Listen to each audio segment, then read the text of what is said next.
Hello my dear students, welcome to maths mentor classes. ये circle की second lecture है। इससे पहले वाली लेक्चर में मैंने सर्कल की बेसिक कॉन्सेप्ट्स कराए हैं आपको, जिसमें सर्कल के अंदर कौन कौन से पार्ट होते हैं, कॉर्ड किसको कहते हैं हम लोग, टेंजेंट क्या होती है, रेडियस और टेंजेंट के क्या रिलेशन है, ठीक है। और मैंने आपको सेगमेंट थ्योरम बताया बेटे, साइक्लिक क्वाड्रेटिक के बारे में बताया। सेगमेंट थ्योरम से रिलेटेड कई सारे केसेस को हमने डिस्कस किया और उस पर बेस्ड क्वेश्चन ही करें जो सीसीएल में पूछे गए हैं, ठीक है। कुछ बेसिक क्वेश्चंस भी थे, उस क्वेश्चन में एक टास्क भी है आपके लिए, आप उसे जरूर से करना। पहले आप इस आई बटन को क्लिक करके आप उस वीडियो लेक्चर को जरूर से देख लें, ठीक है। उसके देखने के बाद अगर आपके बेसिक्स में कोई भी प्रॉब्लम है या टॉपिक को समझने में दिक्कत होती है तो इस वीडियो को देखना बहुत जरूरी है बेटे। उसमें कुछ अच्छे क्वेश्चन भी हैं तो आप जरूर विजिट करना, ठीक है। और उसके टास्क को जरूर पूरा करके मुझे कमेंट करना कि उस क्वेश्चन का आंसर क्या है। आइए आज हम लोग सर्कल के कुछ और कॉन्सेप्ट को आगे बढ़ाते हैं। इसमें आज आपको एक बहुत इंपॉर्टेंट कॉन्सेप्ट को सिखाने वाला हूं, वृत्तखंड प्रमेय बेटे, ठीक है। वैकल्पिक वृत्तखंड प्रमेय। वृत्तखंड प्रमेय तो हमने पढ़ लिया पिछले लेक्चर में। आज हम लोग वैकल्पिक वृत्तखंड प्रमेय को देखने वाले हैं। क्या है ये बेटे? वैकल्पिक वृत्तखंड, alternate segment theorem. Alternate segment theorem देखिए, मैंने दो फिगर बनाए एक के बाद एक। पहले आप इस फिगर को देख लें। ये सर्कल है बेटे, सर्कल है और इसके अंदर इस तरह का स्ट्रक्चर बना हुआ है, एक ट्रायंगल जैसा दिख रहा है आपको, और ये टेंजेंट है, ठीक। टेंजेंट के इस पॉइंट को पॉइंट ऑफ कांटेक्ट कहते हैं। सेंटर कहीं पर है बेटे, सेंटर से हमें मतलब नहीं। तो अब हम क्या देखना चाहते हैं? ऑल्टरनेट सेगमेंट थ्योरम का मतलब हो गया कि ये एंगल और ये एंगल दोनों इक्वल होंगे बेटे। ये वाली एंगल देख रहे हैं, ये वाली एंगल और ये एंगल, इसे अल्टरनेट एंगल्स कहते हैं, ठीक है। तो अल्टरनेट सेगमेंट एंगल कहे जाएंगे ये एंगल और ये एंगल दोनों इक्वल कहलाएंगे। ठीक इसी तरह से आप देखिए, मैंने रेड कलर से कर रखा है दिस एंगल, ठीक है। This angle and this angles are same whenever you will get a structure like this. जब कभी आपको ऐसा देखने को मिलेगा तो आप इन एंगल्स को सेम करेंगे, ठीक है। ये तब होता है जब ट्रायंगुलर शेप हो सर्कल के अंदर और ट्रायंगल के एक वर्टेक्स पे टेंजेंट हो बेटे, ठीक है। तब आप इस तरह के जो एंगल्स होंगे अल्टरनेट एंगल्स को आप सेम करेंगे। आइए यहां पर देखते हैं। ठीक इसी तरह से एक ट्रायंगल से बनी हुई है, ट्रायंगल के एक वर्टेक्स से टेंजेंट पास हो रहा है बेटे, स्पर्श रेखा है। तो आप ये दोनों एंगल को इक्वल कर देंगे और इस एंगल को इक्वल कर सकते हैं, ठीक है। ये दोनों सेम एंगल होते हैं, सेंटर कहीं और है, सेंटर से खास वास्ता नहीं है इस टॉपिक का। अगर आपने अल्टरनेट सेगमेंट देखा, वैकल्पिक वृत्तखंड प्रमेय देख लिया बेटे, तो चलिए आज के क्वेश्चंस को डिस्कस किया जाए, ठीक। आज के क्वेश्चंस में क्या है जरा देखें, इंपॉर्टेंट क्वेश्चंस हैं, बढ़िया क्वेश्चन। देखिए ये क्वेश्चन है हमारे पास, सबसे पहला क्वेश्चन। आप क्वेश्चन देख सकते हैं पॉज करके भी, मैं आपको टाइम काफी देता हूं, अच्छे से एक्सप्लेन भी कर देता हूं मैं क्वेश्चंस को। कहता है क्वेश्चन में QRM फिगर में दे रखी है बेटे। फिगर आप क्वेश्चन को ठीक से ना भी पढ़ते हैं तो देखिए, ये एंगल 40 दे रखी है, ये 46 दे रखी है। XYZ की वैल्यू आपको फाइंड आउट करनी है, ठीक है। XYZ की वैल्यू फाइंड आउट करनी है। तो आपको PQ के बारे में कुछ कहा उसने कि डायमीटर वगैरह, नो लाइक ऐसा कुछ भी नहीं कहा। तो आप जानते हैं अगर ये एक सर्कल है, ठीक है, और इस जैसा कोई स्ट्रक्चर है आपके पास और इस तरह से अगर आपका टेंजेंट है बेटे, तो ये एंगल और ये एंगल दोनों सेम होते हैं। तो आप देख रहे हो अल्टरनेट सेगमेंट से x की वैल्यू जो है वो 40 डिग्री हो गई, ठीक है। इसी तरह से ये वाली एंगल, ठीक है, ये एंगल और ये एंगल भी दोनों सेम होते हैं। इस तरह से ये y की वैल्यू 46 हो गया बेटे, ठीक है, 46। तो z की वैल्यू क्या हो जाएगी? सम ऑफ एंगल्स 180 डिग्री है, तीनों का एंगल 180 डिग्री है। तो आप 40 और 46 को जोड़ देंगे, 86 हो जाएगा और सॉरी 86 हो जाएगा और तीनों का सम जो है 180 है। अगर लेस कर देते हैं तो ये 94 डिग्री हो जाएगी। ये z की वैल्यू है। तो z आपका जो है वो 94 डिग्री का हो गया। XYZ, z में देखिए एक ही चॉइस है, z पर हमें XYZ की वैल्यू सीक्वेंस में निकालनी थी, तो ऑप्शन आपका ये हो जाएगा। ऑल्टरनेट सेगमेंट के लिए बहुत इजीली बन जाता है ये क्वेश्चन, ठीक। आइए नेक्स्ट क्वेश्चन देखते हैं। ये देखिए बेटे, सर्कल और ट्रायंगल से दोनों से मिक्स क्वेश्चन है, थोड़ा सा मुश्किल है, आप इस क्वेश्चन को फॉलो करें। बहुत अच्छा क्वेश्चन। क्वेश्चन को आप पढ़ें, पहले क्वेश्चन को देखें, क्या देखता है, क्या दिया हुआ है। What is given? दी गई आकृति में QR एक स्पर्श रेखा है बेटा, ठीक है। आप क्वेश्चन पे गौर करें, QR एक स्पर्श रेखा है, ठीक है, और ये दोनों लंब हैं, PR और ST लंब है, ठीक है। तो ये परपेंडिकुलर है, क्लियर। तो ये परपेंडिकुलर डालो आप इस पे, ये दोनों 90 डिग्री पे हैं। और आप OM त्रिज्या है, देखिए OM तो रेडियस है, सेंटर से जा रही है स्पर्श रेखा पर, तो ये हमेशा परपेंडिकुलर होगा। ये जो कुछ फैक्ट्स हैं मैंने पिछले लेक्चर में आपको समझा दिया, आप उसे जरूर से देखें। 15 मिनट की वीडियो है बेटे, आपको बहुत अच्छा से समझ में आ जाएगा ये सारे कॉन्सेप्ट, वहां मैंने कराए और क्वेश्चन भी काफी अच्छे क्वेश्चन हैं। तो ये तीनों परपेंडिकुलर हो गए। तो अब क्वेश्चन में क्या कहता है, ये डायमीटर जो है 10 का दे रखा है, 10 सेंटीमीटर इसकी डायमीटर है। तो PR यदि 9 सेंटीमीटर है, PR ये 9 यूनिट्स दे रखा है बेटे, 9 यूनिट है। अगर ये 9 यूनिट है तो ST की लंबाई चाहिए आपको, ST चाहिए, ठीक है, ST चाहिए। तो चलिए क्वेश्चंस को देखें कैसे करते हैं हम लोग, किस तरीके से, क्या कॉन्सेप्ट लगेगा, इस कॉन्सेप्ट को आप फोकस करें। देखिए आपने देखा होगा थेल्स थ्योरम, ट्रायंगल में एक थेल्स थ्योरम होती है। थेल्स थ्योरम क्या है बेटा, आपको थोड़ा सा यहाँ समझा दूँ। थेल्स थ्योरम होता है कि इसे BPT थ्योरम भी कहते हैं, थेल्स थ्योरम, थेल्स थ्योरम, या इसको बेसिक प्रोपोर्शनलिटी थ्योरम भी बोलते हैं, BPT थ्योरम, ठीक है। खैर थ्योरम से हमें खास, देखिए यहाँ हम एकेडमिक क्लास में नहीं है ना, तो हमें केवल रूल्स समझने हैं बेटे। अगर इस ट्रायंगल में कोई भी दो एंगल, एक ट्रायंगल के, ठीक है, एक ट्रायंगल के अंदर दो ट्रायंगल मान लीजिए हमारे पास है, ठीक है, दोनों ट्रायंगल के दो एंगल अगर सेम हैं तो उनके जो साइड्स का रेशियो है वो प्रोपोर्शनेट होता है, ठीक है, ये कॉन्सेप्ट है। तो यानी दो ट्रायंगल है आपके पास, ठीक, मैं अभी उसे नहीं समझाऊंगा BPT को। दो ट्रायंगल आपके पास है और दो ट्रायंगल में दो एंगल्स अगर इक्वल हो गए तो उनके जो साइड्स का जो रेशियो है वो प्रोपोर्शन में रहते हैं, वो इक्वल होते हैं, ठीक है। मैं आपको उसी कॉन्सेप्ट को यहाँ समझाने वाला हूँ, ठीक है। देखिए ये ट्रायंगल इस तरह से, इस ट्रायंगल में क्या है, आपके पास दो ट्रायंगल है, एक ABC ट्रायंगल है और एक ADE, ठीक है। अगर आप इसमें नोटिस करेंगे ये लाइन अगर इसके पैरेलल है बेटे, तो आपके पास देखिए ये एक एंगल तो कॉमन हो गई, एंगल A एंगल है, ठीक है, दोनों ट्रायंगल का एक एंगल कॉमन है। फिर ये करस्पॉन्डिंग एंगल है, देखिए है ना, ये दोनों करस्पॉन्डिंग एंगल है, ठीक है। आप सीख रहे हो इस समय मुझे, आप कैसे हम लोग रेशियो को इक्वल करने वाले हैं। तो एक ट्रायंगल के अंदर दूसरा ट्रायंगल होने की वजह से एंगल A कॉमन हो गया, ठीक है, angle A is equals to angle A, और आपके पास एंगल D बराबर एंगल B हो गया। तो दोनों प्रोपोर्शन हो गए, दोनों प्रोपोर्शन में हो गए, तो आप उसको BPT लगा के AD अपॉन में BD ऐसा लिख सकते हैं, AD अपॉन में BD is equals to AE upon में, ठीक है, CE, ये मेंशन कर सकते हैं, AD अपॉन में CE, और DE अपॉन में BC लिख सकते हो, DE अपॉन में BC, दैट्स इट। तीनों साइड्स का रेशियो यानी AD अपॉन में AB ले लेंगे, AE अपॉन में AC ले लेंगे, DE अपॉन में BC ले लेंगे। आप समझ रहे हो, दो ट्रायंगल है इसके अंदर में, मैंने ADE इसी के अंदर है बेटे, ठीक है ना, इसी के अंदर है। तो इस तरह से आपने इसको समझ लिया। ये बेसिक प्रोपोर्शनलिटी थ्योरम से हम जब भी ट्रायंगल के अंदर दो ट्रायंगल के अंदर दो एंगल इक्वल हों तो हम उसे इस तरह से अप्लाई कर सकते हैं। वो कॉन्सेप्ट लगने वाला है, सर्कल और ट्रायंगल दोनों के कॉन्सेप्ट लग रहे हैं इसमें। आइए कैसे, हमारे पास दो ट्रायंगल्स हैं, देखिए ये STQ, ठीक है। अब मैं दो ट्रायंगल लेता हूं, ट्रायंगल STQ, ठीक है, SQT और OMQ में, ठीक है बेटा, ये वाली एंगल दोनों में कॉमन है, ये ट्रायंगल और इस ट्रायंगल में, ठीक है, ये एंगल कॉमन हो गया और ये 90 और ये 90 है हमारे पास, और ये दोनों 90-90 हो गई, तो ये दोनों ट्रायंगल सिमिलर हो जाएंगे, समरूप हो जाते हैं, सिमिलर कहते हैं इसको। जैसे ही सिमिलर हो गए, ठीक है, सिमिलर में क्या होगा बेटे, BPT अप्लाई होती है। BPT अप्लाई होने के मतलब साइड्स के रेशियो सेम हो जाएंगे, ठीक है।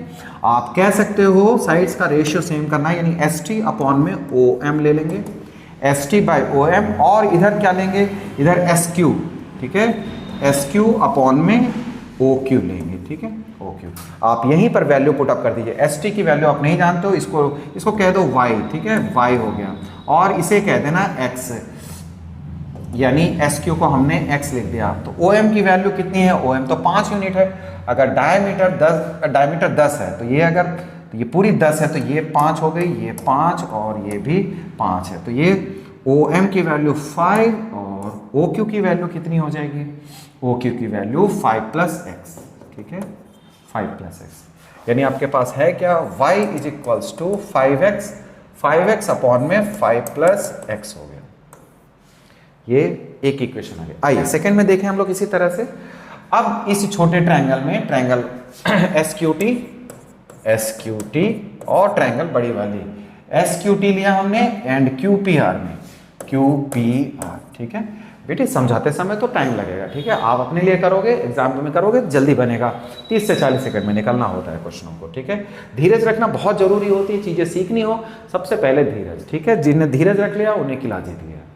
ठीक है, देखिए अब ये इसमें भी यही कॉन्सेप्ट है, क्यू एंगल कॉमन है बेटे, क्यू एंगल कॉमन है और ये 90 डिग्री है, ये भी 90 डिग्री, यानी दो एंगल कॉमन से इक्वल हो गए सर्कल, माने दो ट्रायंगल्स के। ठीक है, दो एंगल यदि समान हो तो ट्रायंगल जो है वो समरूप हो जाएंगे, सिमिलर हो जाएगा, और सिमिलर जब हो जाते हैं तो बीपीटी लगा सकते हैं उसमें, यानी साइड्स का जो रेशियो वो सेम हो जाएगा। फिर इस तरह से हम क्या लिखने वाले हैं, एस क्यू। ठीक है, एस क्यू, इसमें एस क्यू अपॉन में पी क्यू। ठीक है, और इधर आ जाएगा आपके पास एस क्यू अपॉन में S T upon P R आ जाएगा। ठीक है बेटे, पी आर आ गया, तो एस क्यू कितना है आपके पास, S Q sorry P Q, S Q नहीं, यहाँ आपको पी क्यू लेना है, नहीं ठीक है, एस क्यू अपॉन में पी क्यू। तो एस क्यू कितना है एक्स, पी क्यू कितना है हमारे पास, पी क्यू कितनी हो जाएगी, एक्स प्लस 10 हो जाएगा। ठीक है, एक्स प्लस 10, और एस टी की वैल्यू वाई रखा आपने, पी आर कितना है 9 दे रखा। देखिए इस तरह से आप वाई की वैल्यू अगर आप पुट कर देते हो, यानी एक्स प्लस 10 1/9, वाई की वैल्यू डाल दीजिए यहाँ 5x अपॉन में 5 प्लस एक्स। क्लियर, तो x कट जाएगा, x कट गया। ठीक है, अब आप इसको सॉल्व कर लें, ठीक है ना, कैसे, 9 into 5 45 plus 9x is equals to और is equals to 5x plus 50। ठीक है, तो 5x को हम 9x से लेस कर देंगे 4x, ये 45 उधर जाके 5 हो जाएगी, x की वैल्यू 5 अपॉन में 4 यानी 1.25 5/4 लिख सकते हैं। अब ये आ गया बेटे, अब आपको क्या चाहिए, आपको चाहिए y की वैल्यू, तो y की वैल्यू आप यहाँ पुट कर सकते हैं। y की वैल्यू कैसे, y is equals to 5 into में 5/4 एग्री, और अपॉन में 5 प्लस 5/4, तो आप देख सकते हो 25 और ये 25 ऊपर 25 है 4, 20 नीचे भी 25, 4 एलसीएम कैंसिल हो जाएगा, इट बिकम्स 1, y की वैल्यू 1 आ गई। y क्या है बेटे, y st है, st की वैल्यू 1, यानी आपका ये चॉइस हुआ। काफ़ी कुछ लग गया बेटे, देखिए है ना।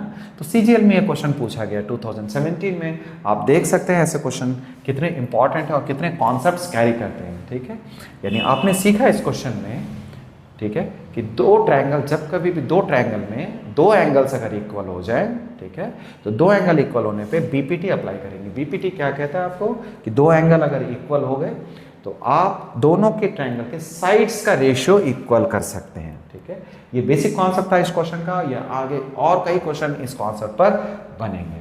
चलिए नेक्स्ट क्वेश्चन देखते हैं। तो आज का ये बहुत अच्छा क्वेश्चन था, आप जिसको देखा आपने। तीसरा क्वेश्चन देखिए, थर्ड क्वेश्चन आप देखें, सर्कल पर बेस्ड फिर से आ गया हमारे पास क्वेश्चन। आप क्वेश्चन को पढ़ें। PQ एक वृत्त, PQ जीवा है O पर, है ना, O केंद्र, यानी एक सर्कल आपको लेना होगा, सर्कल लेना है। आपने एक सर्कल लिया,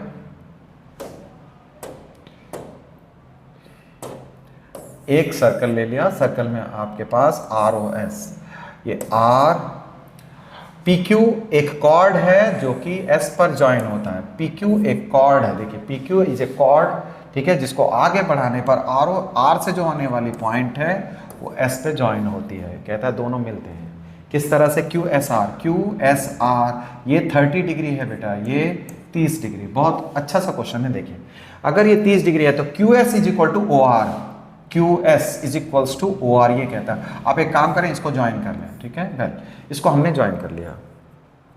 आपको क्या चाहिए, POR चाहिए, POR, यानी आपको इसको भी ज्वाइन करना पड़ेगा। तो मैं इसको रेड कलर से ज्वाइन करता हूं। देखो अब क्या है हमारे पास, अगर ये 30 डिग्री है ना, ये और ये दोनों सेम कहा है, इसने और इसको, ये देखिए OR रेडियस है, OR अगर रेडियस है तो OR is equals to OQ, ये दोनों रेडियस के इक्वल है। और QS आपको दे रखा है, यानी क्यू एस और ओ आर दे रखा है, ओ आर और क्यू एस इक्वल है, तो ये दोनों भी इक्वल हो जाएंगे, यानी ओ क्यू और क्यू एस अगर इक्वल है तो ऑपोजिट एंगल, कभी भी एक ट्रायंगल के अंदर दो एंगल अगर दो साइड इक्वल है तो ऑपोजिट एंगल इक्वल हो जाएंगे। ये 30 है तो ये भी 30 हो जाएगा। ठीक है बेटे, आप ग्रेजुअली देखिएगा, ये 30 और ये 30 हो गया तो ये एंगल कितना हो जाएगा, ये एंगल आपको निकल के आ रहा है, ये एंगल निकल के आएगा 120 सम से। ठीक है, आप सम से करोगे तो ये 120 निकल के आएगा। 30 30 60 हो गया तो ये ट्रायंगल के सम से 180 डिग्री से लेस कर देंगे, 120 डिग्री आ गया। ये 120 है तो आपके पास ये एंगल कितने का बचेगा बेटे, ये 60 डिग्री का बचेगा। ठीक है, क्योंकि लीनियर पेयर से एक ही लाइन है, 60 डिग्री आ गया। तो आपको क्या पूछा गया, ये एंगल पूछा गया POR।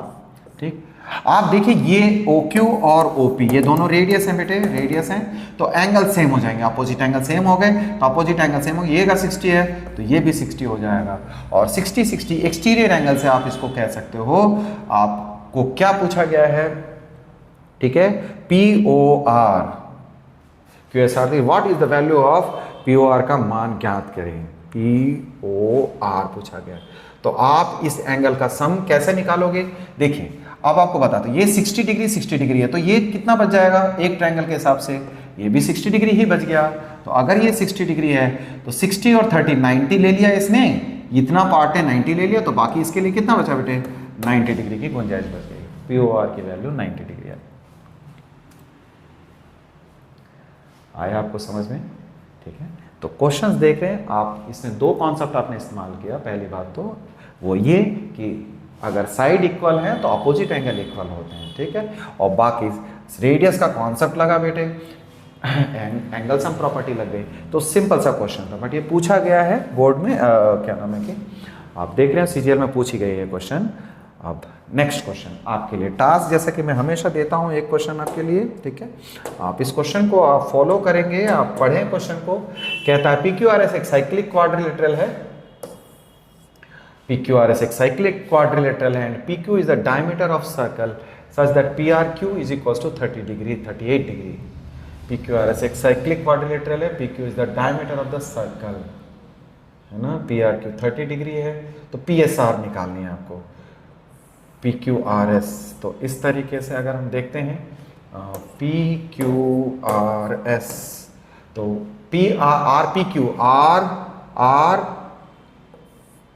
RPQ है ना, RPQ 38 डिग्री दे रखी है, RPQ 38 डिग्री दे रखी है, तो PSR की वैल्यू, इसकी वैल्यू आपको क्वेश्चन मार्क है बेटे, ये आपको निकालना है। ठीक है, तो आप इसे ट्राई करें। आप पिछले लेक्चर में आपने देखा होगा, मैंने ऐसे सेम एक क्वेश्चन कराया है, आप उसे जरूर से देखना, तो ये क्वेश्चन आपसे निश्चित तौर पे बन जाएगा। आप कमेंट करें, आप इस क्वेश्चन को टास्क समझ के मुझे आप इस क्वेश्चन का आंसर इन चॉइस में से कौन से आएगी, आप जरा कमेंट करके मुझे जरूर से बताना। ठीक है, मिलते हैं नेक्स्ट वीडियो में बेटे। प्रैक्टिस करते रहिए, कॉन्फिडेंट रहिए। ठीक है, आप डेली प्रैक्टिस करेंगे और कॉन्फिडेंट रहेंगे, नए क्वेश्चंस के अटेम्प्ट लेना बेटे, नए मेथड सीखना, और फिर उसके बाद शॉर्टकट प्रोसेस पे फोकस करना। ठीक है, डेली की पढ़ाई करेंगे, डेली हार्ड वर्क करेंगे, तो गोल कभी मुश्किल नहीं हो सकती आपके लिए। मिलते हैं नेक्स्ट वीडियो में, लाइक जरूर करें, और चैनल में नए हो तो सब्सक्राइब जरूर कर देना। ठीक है बेटे, मिलते हैं, ऑल द बेस्ट आपको।